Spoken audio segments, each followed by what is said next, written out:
Humingi ka sa Diyos ng yaman o bibigyan ka ng lugi para matuto ka. I-prepare ka man Diyos. Parang pag nagnegosyo ka na sa susunod, magaling ka na.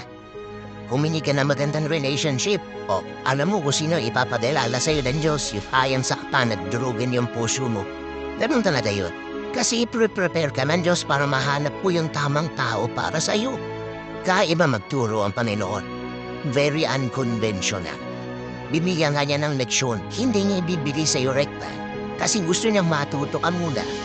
So anytime na manghingi ka sa Diyos at mananalig ka, tanungin mo ang sarili mo, ready ka na ba sa leksyon? Kaya mo ba namnamin yung sakit? Kasi kung kaya mo namnamin yan, o dyan lang ngayon papasok ang blessing. So wag mong questionin ang Diyos. Huwag kang kakanta ka pa ng gari, binakanta diba natutulog ba ang Diyos? Hindi. Sinasagot niya ang mga prayers mo. Ayun nga lang, sa iba-ibang